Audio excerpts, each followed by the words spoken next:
Hello, hello. Today we have the third episode of The Adventures of Skyler and Nick. At any rate, it's a rather long story, and you should start at the beginning. And this series is written by A Mysterious Lurker. Enjoy. My cell phone was ringing on my bedside table at 2 a.m. I'd forgotten to turn it to silent mode when I went to sleep. It was rare I would get calls from clients so late, but it did happen on occasion. Normally, I would let it ring and check the voicemail in the morning. Still half asleep, I looked at the number. It was Nick. He was a government agent that dealt with supernatural threats. I'd been pretty useless on the 2 jobs we had already been on together, and yet he still called me up asking if I could join him on another case. I made a mistake and answered with the following. "What's up, Snickerdoodle?" Shit. Recently, I've been trying to think of nicknames to call him because it seems as if he enjoyed them. I've mentally made a list of names to use and rejected some of which I would never call him, under punishment of dying from embarrassment. Due to my half-asleep state, I used a name from the wrong list. Snickerdoodle. There was a long pause as I heard him whisper the word under his breath, and I heard the rustling of paper. Finally, I heard a notebook close, and I knew he wrote down the nickname. I would never forgive myself for this. Putting aside that trauma, I listened to the reason why he called so late. "There is a bit of an emergency. Can you be ready within 5 minutes? Bring warm clothing and a weapon if you have one," Nick explained, not sounding fazed by the greeting. I was already out of bed and trying to get dressed when he spoke. Whatever's going down must be a big deal if he's rushing me out the door. I wondered how dangerous this job would be. He never told me to bring a weapon before. Normally, I leaned on him to do all the heavy lifting. I wanted to change that, though, so after the last case, I went out and got a handgun. I also went to the range a few times to practice shooting, and made sure I gave the weapon all the respect it deserved. Honestly, it made me a little nervous just having it in the apartment. If I didn't live alone, I would have bought a gun safe for it. "Yeah, I could be ready. Where should I meet you?" I asked. "I'll come to your door, but I need your permission to use it." Now, that was a strange thing to ask. I told him he could, and he quickly got off the phone. The new case brought danger, but I was thinking more about the payday it would bring. No matter how much I worked, I didn't appear any closer to my goals. However, my excitement faded when I placed my new handgun inside a side holster after checking the safety over 10 times. I'd wanted to be a cop, but a private investigator was the best I could do. I was never aware of how nervous guns made me until after I actually owned one. I told myself it was just first-time jitters that I hoped would fade. Just as I was tossing on my jacket, a knock came from my front door. When I opened it, a blast of cold air came through along with snow. It was still spring, but closer to summer. There shouldn't be any snow. Nick stood on the other side of the doorway, but the outside was not my apartment building hallway. I was looking off at a snow-covered mountainside landscape. "What the hell?" I said slowly, wondering if I was still dreaming. "The corporation is able to connect 2 doors together to make travel time faster," Nick explained as if this was a common thing. I blinked a few times before stepping out into the ankle-deep snow. The wind nearly blew me off my feet, and I quickly zipped up my jacket. When I closed the door behind us, it disappeared, leaving behind 3 long tree branches, 2 stuck in the ground and 1 on top, making it look like a frame my apartment fit inside moments ago. Apparently, the doorways that could connect 2 locations together didn't need to be a real door. They just needed to look like one. "It's not a long walk. I'll explain the case when we get somewhere warm," Nick said and started to walk away. I followed behind along a snow-buried road. I could only tell it was a road because of the pathway through the trees. Nick was only wearing his suit, along with a pink scarf that was flowing in the wind. How he wasn't cold was beyond me. I shivered, tucking my hands into my coat pockets while wondering it wasn't too late to turn back. Another burst of wind stung my face, making my eyes water. "How are you not freezing?" I asked, trying to keep moving forward. He stopped to look over his shoulder to watch how I jogged on the spot trying to stay warm. Without a word, he took off his scarf to wrap it under my chin. The gesture made me feel warmer than the garment. "The cold doesn't bother me," he said, and it looked true. His face wasn't even flushed. "Okay, Elsa," I chuckled. Nick turned his head slightly, not understanding the reference. I waved it off so we could keep moving. The walk was under 30 minutes, but it felt like hours. My socks were soaked through and I knew I was going to get sick from the walk. The scenery would have been beautiful if it wasn't for the weather. Under the snow was a building I didn't notice at first as it blended into the mountain it was built into. Nick paused at a large steel door while trying to open it with a keypad next to it. I watched, shivering while looking around for any other signs of life. When the codes Nick entered didn't work, he took out a black marker to write under the keypad. With practiced skill, he drew a circle, then some odd symbols surrounding it. When he was finished, he pricked his finger to place a dot of blood in the center of the circle and symbols. With a click, the door started to open, and his writing faded away. Regardless of the danger that would be inside, I rushed into the building. Nick was right behind me as the door closed, shutting out the cold. Inside, the building was dark, with red emergency lights flickering along the hallway. We stayed near the entrance so Nick could explain what was going on as I shook the chill from my bones. "This is a research facility owned by the Hunters. They haven't told us much aside that some sort of infection was released. It appears to not spread by normal methods, and whatever is the cause is possibly supernatural in origin. There were 48 people still left inside the building. If we come across anyone, we shall assume they're hostile. Do not let them get close." I nodded along, listening as dread started to creep into my stomach. This was a step up from finding a lost girl or looking for a killer. This case was real, secret government stuff. I let my hand touch where my handgun was holstered, but wasn't comforted by it, as I'd hoped. "Don't you think this is a bit much for the two of us?" I asked, sounding nervous. The red hallway looked more menacing with this new information. This was way beyond my skill set. I don't know anything about infections or disease.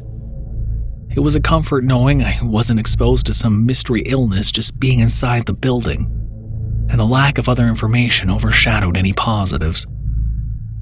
"We shall have another team arriving in an hour or so. There is another emergency going on, so all other agents are occupied. The hunters trained to deal with this lab were inside at the time of the outbreak and are assumed dead. Right now, we are the only team available." Because I'd warmed up, Nick started to walk down the hallway. Inside the building was so hot that I needed to unzip my jacket to stop from sweating. He paused at the door, hand at his side ready to strike if something came at him. Carefully, he opened the door to check inside the room. When nothing of interest was inside, he started to draw another circle, this time directly on the steel door. "What's the doodling for?" I asked as I watched him. "It's a basic spell to keep the door locked. We need to check every part of the building and lock up areas behind us to ensure nothing goes inside after we leave. I am not overly talented when it comes to magic. All the power for the spell is stored inside the marker. If you were able to draw the circle and the writing, then you could do this spell as well." Nick finished up his small circle to move on to the next door in the long, dimly lit hallway. "A magic marker? Really? I guess if witches and trolls are real, a marker could be magic." I debated asking if other things are real, like Bigfoot or aliens, but I knew it was not the right time for such a conversation. I stayed behind Nick as we checked inside empty rooms, on high alert and expecting to encounter danger at any moment.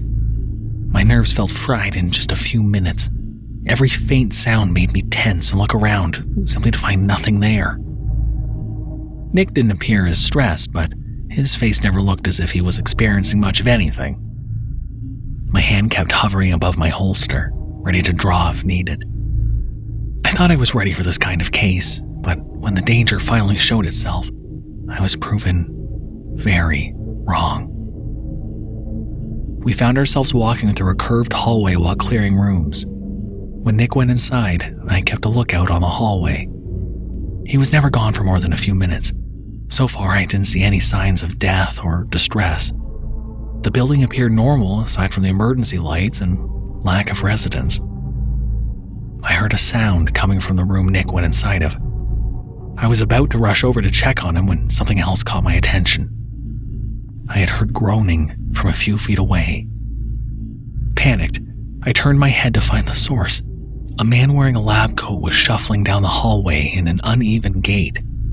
He bumped against the walls and nearly tripped over his own feet. I choked in fear after seeing him. His face was pale, and this man looked and acted like a fresh zombie. And for good reason. Out of his chest sprouted a bulb that was about the size of my head. I could see vines growing from the parasitic bulb going into the man's chest. When he raised a hand, more vines poked out from under his skin, showing his entire body was infected with them under his flesh. I drew my handgun and prepared to fire when more noises came from behind me. 4 more of the infected were coming down the hallway. These men were dressed in SWAT gear from head to toe, with the exception of the heavy-duty vest which had been removed to make room for the bulbs. I didn't know if the infection made them take the vests off or if they were caught before they were fully suited up. They groaned as they bumped against each other. I let out a yell of surprise when Nick came shooting out of the dark room. He didn't say a word. Taking off like a bullet, he attacked the group of SWAT men in a blur of motion I couldn't fully follow, his form a graceful blur of attacks. I listened for the sound of his sword, but didn't hear it. Instead of the delicate sword he normally used, in his hand was a thin line of black. It was a blade almost 4 feet long. It sliced through the men in their gear as if they were nothing. My stomach turned as they fell to pieces. And it wasn't just my stomach, my head felt light, and I almost fainted at the sight of 4 people being turned into chunks. The vines inside their bodies covered most of the gore, but I still couldn't look over at them for very long. It was enough for me to forget about the man wearing the lab coat as he shuffled closer. I gasped, turning with my gun raised. He was almost within arm's reach, his hands raised and milky eyes staring without emotion. The bulb started to get bigger as his face hollowed out. I froze, watching as the man appeared to be drained as this thing on his chest started to open. If I didn't pull a trigger the next second, I would be dead. My finger twitched, and yet I couldn't do it. I was unable to put enough pressure into that one digit to save my life. Nick was the one who saved me yet again. He knew he couldn't get around me in time. Instead, he wrapped one arm around my chest to drag my body back and out of harm's way, as his other hand wrapped around my own, holding the gun. He was the one who forced my finger down on the trigger and took the recoil of the weapon as it fired. With perfect aim, he fired 3 shots, one to the heart, the brain, and the bulb. Just when it looked as if the bulb would open, the bullets tore through the threat. The man collapsed, and the bulb shriveled up, now dead along with the host. Nick released his grip. Without any hesitation, he went over to the fallen scientist to investigate the now dead bulb. He grabbed hold to pull the dead plant from the man's chest. Slowly, the bulb started to fade away inside his hand. This bulb was created by supernatural means. I can absorb it and use it for energy, like other magic-based things, but it must be dead to do so. I took care of a person inside the room, so we're down to dealing with... He paused speaking when his eyes landed on my trembling hand. I simply couldn't take my eyes off the dead man in front of me. Nick was speaking so coldly, and yet a man was dead. No, at least 6 people were dead.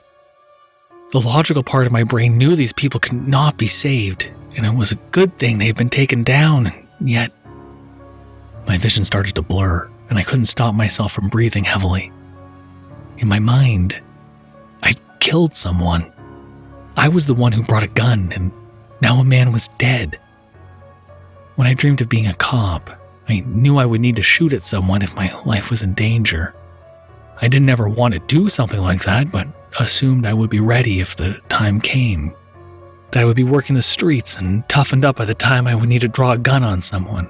But when the time really came, I froze. My mind was reeling in that moment. Any kind of logic and sensible thinking was tossed out of the window. My breathing started to come in short, hitched breaths as I was unable to take my mind off the body at my feet. All the insecurities I desperately tried to push down came flooding in. That I was worthless, that I brought my sister down by going after such an impossible-to-reach goal, that I would never become a real.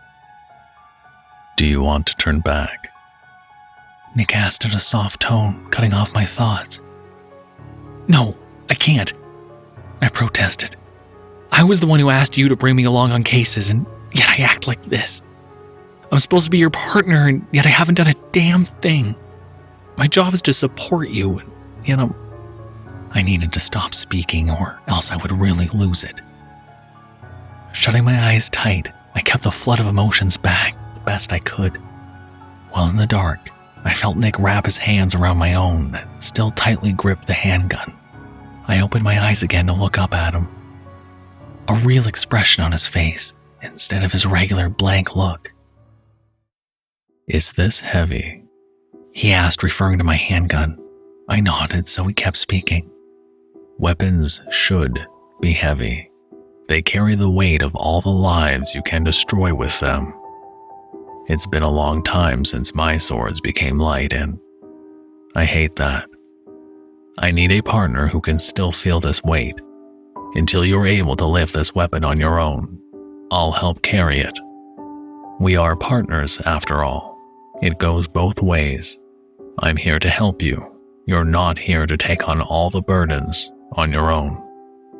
I looked down, feeling a wave of embarrassment from his words. I'd gotten so freaked out seeing someone die for the first time, I didn't let myself think properly. Nick knew about my lack of experience when he asked me to come along. He's always known, and yet he still wanted for us to work together. I needed to keep reminding myself I couldn't do much, but the things I could do helped out more than I could ever realize. I nodded, unable to think of a way to respond. Mentally, I swore I would work harder in order to support Nick better during our cases. He pulled away when more groaning came from down the hallway. Any softness in his posture disappeared as he snapped back into action, ready to fight. A clicking sound from his hand made me look down. His new sword was a thin, jet-black blade. It collapsed out of a small handle the size of a lipstick tube.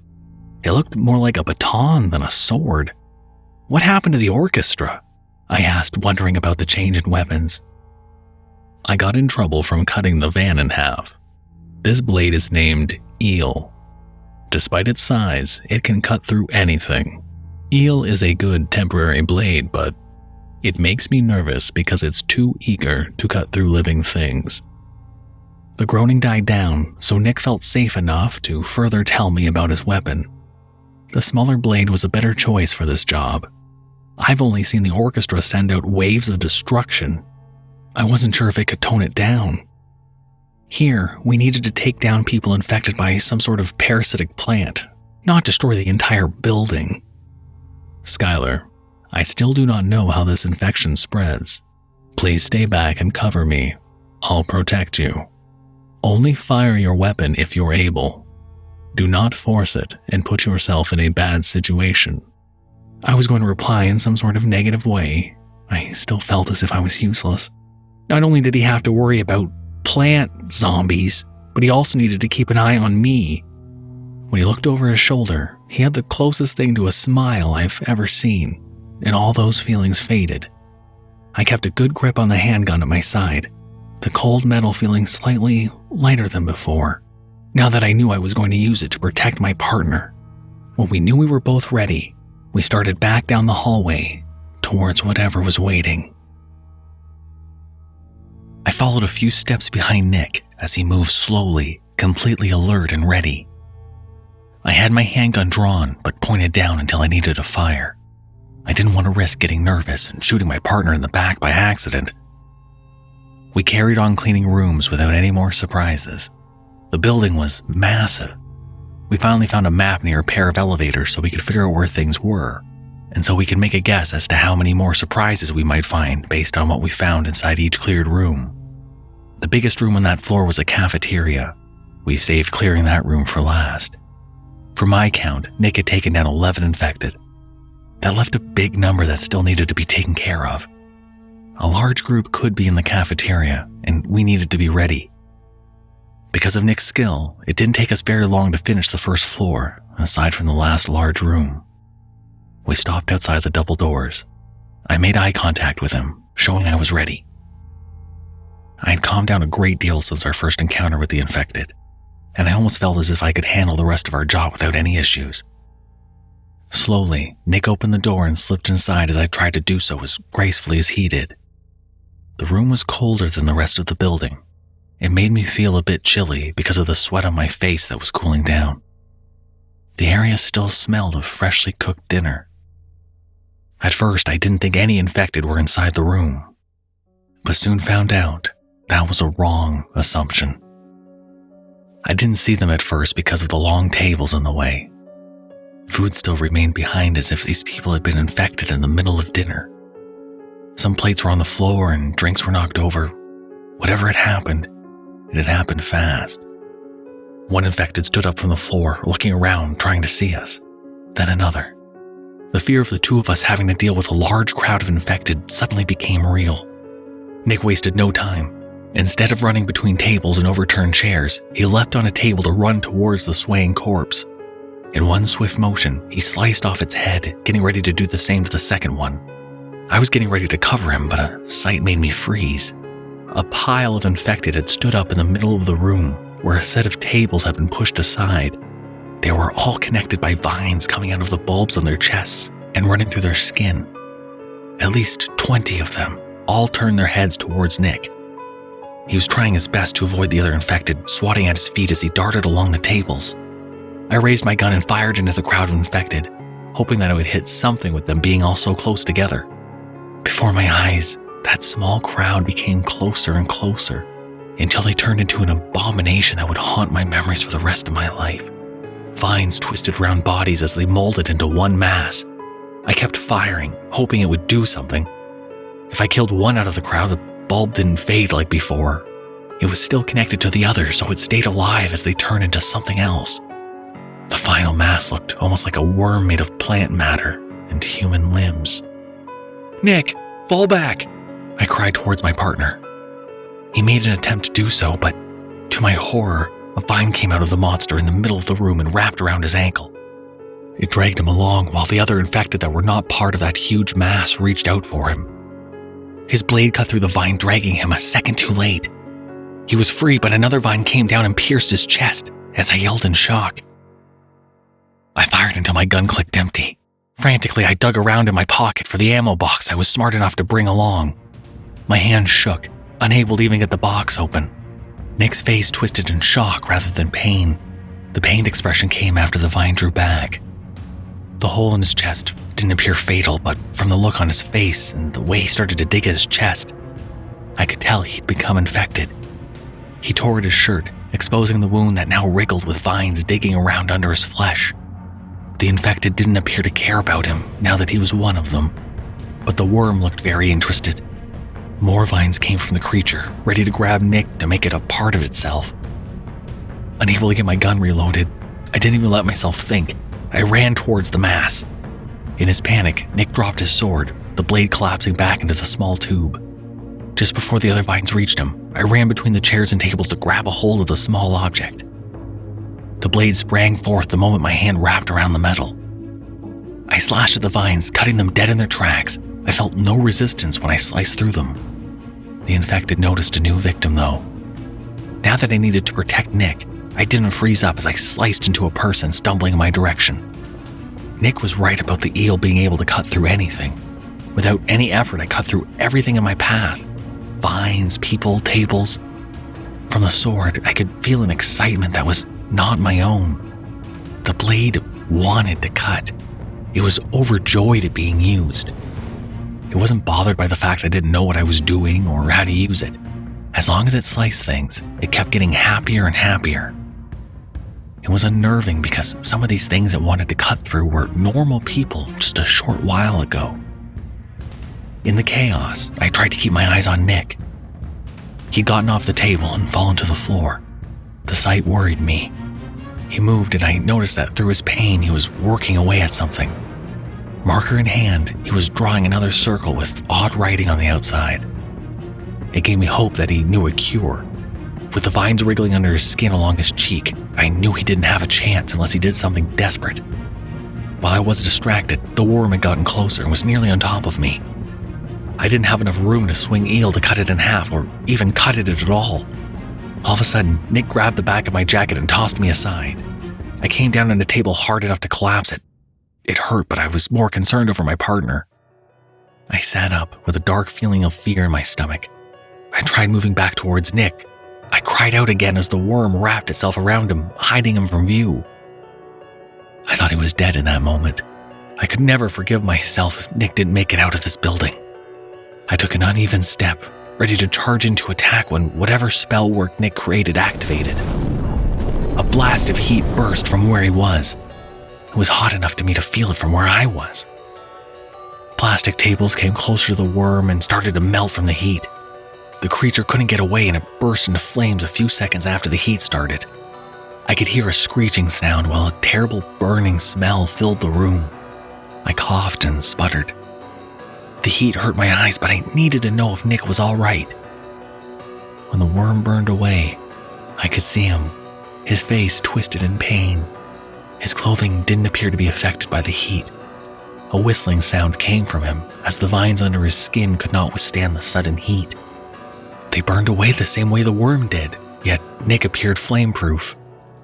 It was only a few minutes until the heat died down. I was ready to make my way over to him. He stopped me with a raised hand. On his knees, he shook his head, looking terrible. "Wait, just a few moments."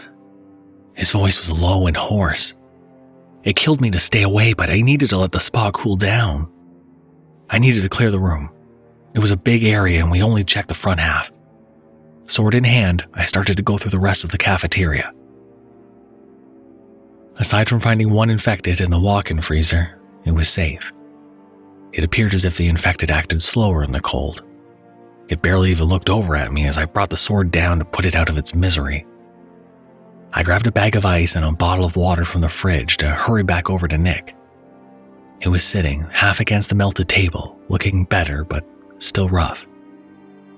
His hair elastic didn't survive the heat wave and broke, causing his hair to fall around his face. He even loosened his tie. But the neutral expression was returning to his face, and the hole in his chest was mostly healed. Nick accepted the bottle of water but didn't need the ice. He took small sips. I kept an eye out for any infected I may have missed. When he looked better, I gave up the sword to him, glad to no longer have it in my hand. The eel was hard to describe. I felt alive and was very overpowering. The longer I held it, the more it wanted to be used. Force was making my hand drift towards a table, wanting to cut it. When I refused, it started to put pressure on my hand to show me it could force me to cut off my own leg if it wanted. I didn't understand how Nick used a sword like that. "How are you doing, Nicky?" I asked, keeping my voice soft. "I'll recover," he said, but sounded awful. "How about we wait until backup comes? You said another team might arrive in an hour, right? You're hurt and we still don't know how many more infected are in the building. It was hard to count them before they turned into a worm." Nick shook his head at my offer. I was thinking he was hurt and we had done enough, but Nick was an agent after all. This may have been one of the easier cases he's been on. "I do not wish this infection getting out of the building. It appeared the infected acted slower in the cold. However, we have not excluded the possibility of the disease being airborne. It would only take one getting outside for an unknown amount of people to be harmed." As he spoke, I looked around the room trying to remember what it looked like when we came in. It didn't really seem as if there was a massive struggle or fight that would have come from the infected people sticking with vines like what had happened with Nick. It appeared as if everyone who were sitting down and eating suddenly became infected and knocked over their chairs and food while in pain. It was a good sign of an airborne variant. The sooner we killed the remaining ones, the better chances we had of this not getting out. If Nick could still move, he could still work. "All right, we'll keep going, but only after you've recovered. Also, give me time to reload my gun," I replied as I sat next to him. The floor still felt warm. The smell of melted plastic was giving me a headache, and yet I still stayed by him. He watched as I carefully reloaded my handgun, making me feel nervous. I hadn't really needed to reload it many times because I had only bought it within the past week. With more practice, I could probably do it faster, but right then I was embarrassed at my lack of skill and fumbling fingers. I specialized in swords because I could never reload my weapon in the middle of a mission. I ended up dropping more bullets than I put in, Nick admitted. With his monotone voice, it was impossible to tell if he was joking or not. I decided to believe him. It made me smile knowing he was feeling well enough to try and encourage his partner. When he was ready and his face regained some color, he stood sword in hand. Neither of us had anything to tie his hair back, so he left it down. We must both be cautious. My body cannot withstand burning out the infection a second time. Even if it could, the mark that generated the spell is almost out of power. I can still make the room sealing spells, but nothing as powerful as the heat spell. My fear returned when he spoke. If either of us got infected, that was it. Nick had one get-out-of-jail-free card, and he had used it. I doubted there was a cure to this mystery infection because the building was wiped out. Surely the trained SWAT-looking men would have recovered it before things got out of control. Until that moment, I didn't even think about why the hunters had created such a thing. Perhaps it was meant to kill supernatural creatures, but one person working in the lab made a single mistake and doomed the rest of them. Thinking about the reason did not help at the moment. We just needed to keep going on clearing the building, and maybe answers would follow. Going around the bodies that weren't burned up, Nick pulled the dead bulbs from their chest. He didn't want to risk leaving any traces behind. Once all the bulbs were destroyed, I fell into place with him. The cafeteria now cleared, we could go down to the next floor. Despite the building being so large, it only had 2 floors. The top floor was the living area and the bottom floor held the labs. We truly didn't know what we would encounter on the second floor. The elevator still worked, so we stood next to each other, ready to face the second floor together. The second floor was even darker than the first. We heard no movement as we made our way between desks, the only light coming from computer monitors. The place was looking as if everyone just stopped working for the night. Everything in order, chairs pushed in. Nick had better senses than I did. He was able to tell there wasn't anything hiding in the dark, and we could move on to the next room. Opening a door on the far side of the office area, light poured out. Nick went in first, and after a few seconds I followed, blinking in the bright light. For a moment, I couldn't believe what I was seeing. In the middle of the room was a massive tree that reached the ceiling, all encased in glass. It was as if the entire building was created around this one tree. Butterflies fluttered from between flowers in front of the tree. It was as if someone took a piece of summer and placed it inside a massive glass jar. I walked over to the glass, completely awestruck. Nick was looking through some of the computers, attempting to get answers. A force drew me to the glass, and I placed a hand on the cool surface. The noise of my partner typing faded as I stared into the small, grassy field. A slight movement caught my eye, and fear spiked through my body, until I saw what was on the other side of the glass. A child poked its small head from behind the tree. I would have never expected something so small and innocent in this place. Carefully, the little thing came out and started to make small steps towards me. I watched, unable to take my eyes away. It was impossible to tell the gender of the child. He was dressed in a small hospital gown that tied up in the back. It had silver hair, so long it reached the ground. Not just a gray color, but honestly silver. It caught the light sparkling in ways I've never seen hair glitter before. The hair covered the child's face, and I felt myself wanting to find a way past the glass to scoop this little thing up and get it away from this place. Finally, it reached the glass. I got down low so we could be eye to eye. A small hand was placed on the glass, trying to reach my own. Skyler, please step away from the glass. Nick's voice startled me. I shot back up, feeling as if I was just waking from a dream. The child was still there, proving it was real. I didn't even notice Nick's posture for a moment. I was still starstruck from seeing the beautiful tree in the middle of the room. He looked stiff and had extended eel in his hand. I was confused as to why he looked so tense. "What's going on?" I asked slowly, my head still feeling foggy. That child is the cause of this infection. The hunters created the disease from its blood. They were unable to make a cure, so I must finish the job I arrived here to do. He said in a voice that sounded so cold it hurt my chest. A sound from my side made me turn.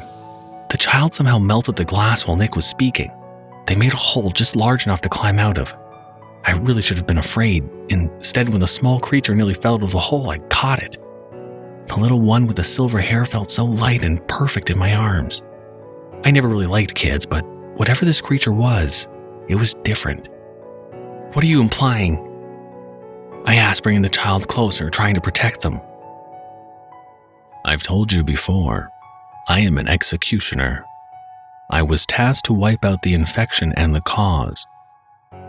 Nick said, no longer looking or even sounding like himself. "Nicholas, it's just a kid," I protested. When he took a step forward, his sword at his side, I stepped back until I bumped against the glass. The child wrapped their arms around my neck, appearing frightened of Nick. I just couldn't believe what he was saying.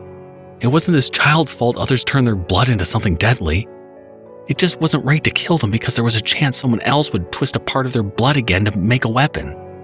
"Please, just stop for a second. I can't let you hurt an innocent child. It's just not right. Just, let's figure something out." I pleaded, only to have Nick approach further. The sound of his slow steps echoed through the room. A feeling rose in my throat, one I've never felt before. It was something that went beyond fear and into sudden guilt. When he started to raise eel, my body also moved. My hand acted on its own. I reached for my handgun, the metal feeling ice cold. When Nick fully raised his sword, I also drew my weapon. In reflex, I was pointing it towards him and holding the child tighter in my other arm. The agent froze and I lowered my gun, horrified over what I had just done. I just pointed a gun at Nick. I knew I could never bring myself to fire, but that didn't change what I just did. This man swore to protect me and took me despite all my faults, and this was how I repaid him? I choked out and apologized, feeling as if I could never say the right words to be forgiven. Nick's face was a blank slate of ice, not even reacting to the incident. I jumped when the door on the other side of the room opened. 2 men came through, both wearing suits and without any bulbs on their chests. They looked like they were our backup. Nick lowered his sword before they spotted him. We're Team 2. Looks like you've done most of the job already. What else is left for us to help with? The taller agent with black hair asked. Just as Nick was going to reply, another sound made us all jump. A vent cover in the ceiling came crashing down along with what had pushed it off. A terrible crack echoed as a body slammed into the white tile floor. If they hadn't been dead from the infection, the fall would have killed them. The body was broken at impossible angles, and a ball was sticking from its chest. The person had tried to get away and hid in the air vents, but was infected anyway. I watched as the body started to decompose. Nick bolted, trying to reach the body before it was too late. Instead of the bulb dying with its host, it was draining it before they both died in the next few seconds. The bulb grew to a bright red until it finally opened into a beautiful blood-red flower. Red spores burst out and covered the room before any of us could stop it. I held my breath, but I knew I'd already inhaled some spores. My mind was blank and numb with fear. These spores were the airborne version of the infection. Through the red air, I thought I saw Nick look over his shoulder at me, his eyes wide with fear. We all should have died in that room. It was a miracle we didn't. The child I was holding shook their head and a silver dust came floating out, overtaking the red in the air. When my lungs burned and my vision started to fade, I gasped and breathed in the silver air. I waited for the infection to take over. Then, nothing happened. The 2 new agents looked as if they both had a heart attack, but were fine. Nick's expression returned to a normal blank one. I still couldn't believe I was alive. The hunters that made the infection and died because of it somehow never knew the cure was the child. Either the child never cared enough to save them, or was never in a position to do so. Eel was collapsed back and Nick went over to the two agents to explain what was going on. As they spoke, I held the small creature that saved us, but found it impossible to look over at Nick after what happened between us. I expected to be sent home now that a cure had been discovered, but instead I was told to follow the agents. I was being brought to an office belonging to the corporation. I never saw what the outside of the office looked like or where it was located. 2 doors were connected, so I stepped right out of the hunter's lab and into the office. With some persuasion, the child was taken from my arms. They promised I could see the little one later and nothing was going to happen to them. We both appeared displeased with the separation, but accepted it. I was led down hallway after hallway. Wherever Nick ended up, they never told me. I was led to a door with the name Onseer, set into the polished wood in gold lettering. When my guide left, I knocked on the door, unaware of what to expect. A gruff voice told me to enter. Inside was a grand office, bookshelves with countless and well-organized volumes lined the wall. A large dark wood desk sat in the back of the room. There were even a small set of couches and a coffee table in the middle of the room. It looked like a rich man's lounge room, right down to the plush carpet. A man stood behind the desk, and I immediately disliked him. He was tall, at least 7 feet, and made of muscle. His suit looked ridiculous on his frame, but he was the type of person no one would say that to his face. Long reddish hair circled his neck like a mane. It was clear from his clawed hands and sharp teeth, this man was not human. I took my time walking across the room to the chair in front of his desk. He scowled at me, displeased, and the feeling was mutual. So, you're the one who Nicholas has been running around with. What a small thing you are. Human as well. How useless. His voice was so deep it was almost hard to hear what he was saying. "I'm sorry, who are you again?" I asked, not liking his tone. Nicholas's boss and the highest-ranking agent in this sector. You should watch your attitude. I was the one who approved the cases you participated in. If you wish to continue, we need to make this more official. I kept my opinions to myself as he tossed a stack of papers in front of me. A pen followed them and rolled off his desk, making it so I needed to pick it up. I still stayed silent as I started to read the first few sentences. You're not becoming an agent. This is just giving you permission to partner with Nicholas with very minor cases. If you die on one of these, your family shall get a lump sum. Very low, considering you're not even a contract worker. As far as I can tell, you're just a cheerleader. On the sidelines, looking pretty but not actually doing a damn thing. Rage started to bubble up in my stomach. I kept it down as I flipped through the papers.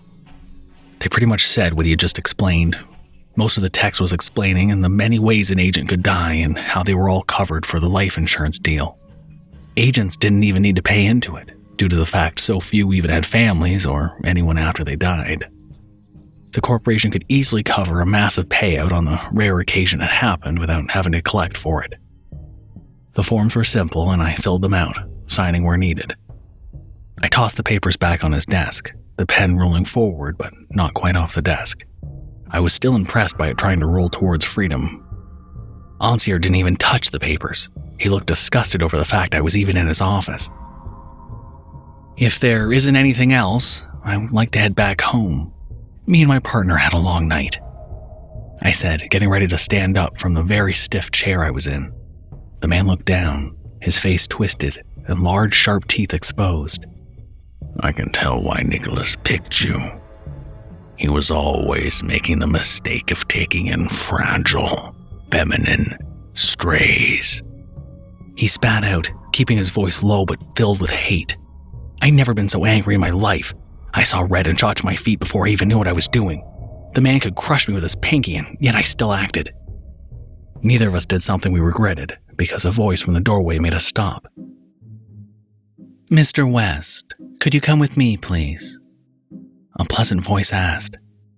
I looked over to see a tall, dark-skinned woman smiling my direction. She was wearing a lab coat and her name tag was too far away for me to read. Abarash, how many times have I told you to knock before you enter my office? Ancierre said of the newcomer, his voice practically a growl. He made us like me, but he hated her. And how many times have I told you I'm more important than you? You may be able to knock over brick buildings, but you can't think yourself out of a paper bag. This company needs brains, not brawn. So, Ancierre, ever so kindly, and I mean this from the bottom of my heart, shut the fuck up. My mouth dropped open. I looked from one to the other. Abarash was smiling and Ancierre grinding his teeth. I was waved to come over by Abarash, so I quickly crossed the room to leave with her. She still smiled as she slammed the door behind us. The moment it was closed, we could hear the large man start tearing apart the furniture in a rage. At least it wasn't one of us. God, he's such a raging dick, Abarash said with her hands on her hips. She looked down at me with a wink. Golden, bulky necklaces clanked when she moved, and they stood out against her nearly pitch-black skin. Her hair was shaved very close to her skull, and golden, bulky earrings dangled under her ears, looking perfect against her skin tone. I would never admit this out loud in fear of embarrassment, but she was the most beautiful woman I'd ever seen, and I fell in love with her the moment she spoke. Yeah, he seems like he has issues. Anyway, did you need me for something? I asked as she started to guide me down the hallway and away from the noisy office. No, not really. I figured you wouldn't want to be stuck with that man too long. But since I have you, do you want to hang out with the kid you guys brought back for a little while? We quickened our pace. I was glad I could see the child again so soon. Inside the office was a daycare, or a place where agents could drop off their children if they had any. There were 2 children there. The one we found in the lab was now dressed in real clothing and playing with some toys. The moment they saw me, I was tackled by the 2 kids. I gladly sat down with them as Abarash explained what they had decided on. They would find a family to adopt the child and would refuse to let the hunters have access to it. The poor little thing didn't even have a name. The corporation was uncertain what species the child was. Abarash was the one who gave it a quick checkup and found, as far as she could tell, that the mystery child didn't have a gender. I was given the option of naming the child, squirming happily in my arms. Do you think Luna is too girly a name? I asked as I brushed my fingers through the silver threads of hair. I was given a smile, showing how much Abarash liked the name. It was decided that I could see Luna whenever I wanted, and was given a number to reach my new crush, if needed. I wanted to stay a little longer, but I was kindly kicked out. The kids needed to sleep, and I also had a long day to think about, and needed to decompress. The next few days after the case were torture. Nick hadn't replied to any of my texts. We didn't get a chance to talk after everything that happened. I feared he hated me. I didn't care about losing a well-paying job. I didn't even notice the payment for the last case for a while. I found it impossible to eat or sleep much as I tried to get in contact with my partner. Finally, Nick sent me a message asking me to meet in the park briefly before we went on a case, as the job was too dangerous to take me along. Him wanting to talk was a good sign. The stress nearly kept me in the house. I sucked it up and was ready to face whatever he rightfully felt. I spotted him and waved. When he turned around and waved back, I gasped at the sight of his face. Half of it was bruised and swollen. His hand was wrapped in bandages. I didn't understand how he was so injured and still wore a neutral expression. Snickers! What on earth happened? I asked, another forbidden nickname slipping out. At first, Nick wasn't aware I was speaking to him. He looked around to see who Snickers was before we realized I was slightly injured during a training program. He explained as if it wasn't a big deal. Can you, heal yourself really fast? Did this just happen? Express healing takes up triple the energy. It's not worth it. This shall heal in a few days, Nick replied, waving off my concern. Aside from his bruises, he looked normal, or as normal as Nick could be. I stood, feeling guilty because of how I acted on our last case. I wasn't sure how to bring it up, so I went right for it. I wanted to apologize to you. What I did, it was pretty unforgivable, I said as my voice started to choke up. I waited for a response, each second my chest getting tighter and more painful. What are you talking about? Nick asked in an even voice. I stared at his face, trying to read his expression. He truly appeared to not know what I was feeling so guilty over. He either didn't notice I'd raised my gun at him while protecting Luna or didn't care.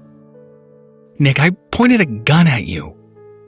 We were supposed to be a team, and yet I trailed off, unable to even look at him. It's fine. If I killed the child when we first saw them, we may both be dead by now.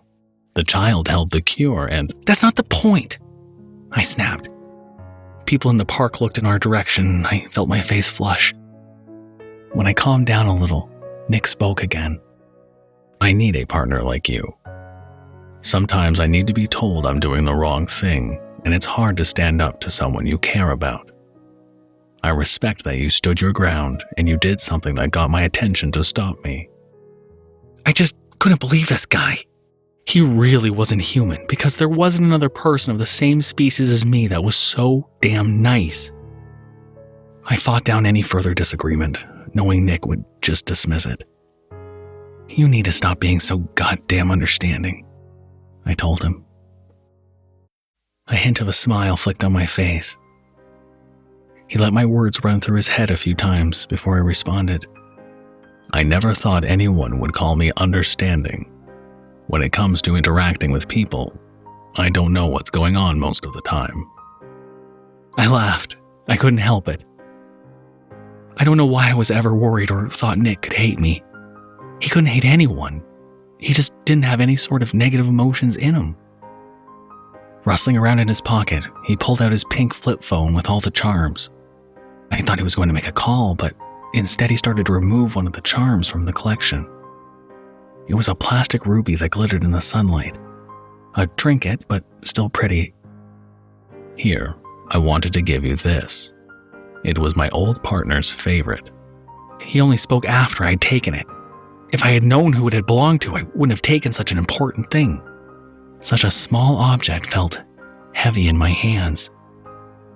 I can't. I started.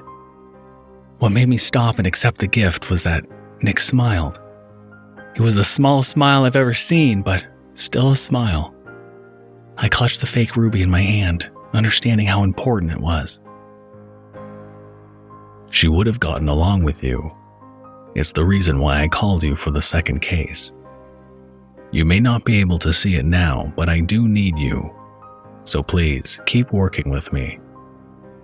There was no way I could ever refuse him when he asked so sincerely. No matter what, Nick would see some positive qualities in myself that I couldn't.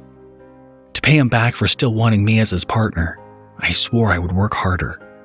He expected me to just show up, but now I needed to put forth 100% into every case he brought me on. I may still have some self-doubts, but I couldn't let them hold me back. His phone started to ring and he turned away to answer it. By the sound of things, he was late for a dangerous job. When you get back, please dig around and find us a case to finish. I want to keep working hard on solving these smaller jobs with you. I thought I saw Nick smile again, but it might have been a trick of the light. He promised another case in the future, but couldn't give me a time frame. No matter when he called again, and no matter what kind of job, I would be waiting for him. Until then, I needed to sign up for some self-defense courses. Or at the very least, start jogging to get into shape.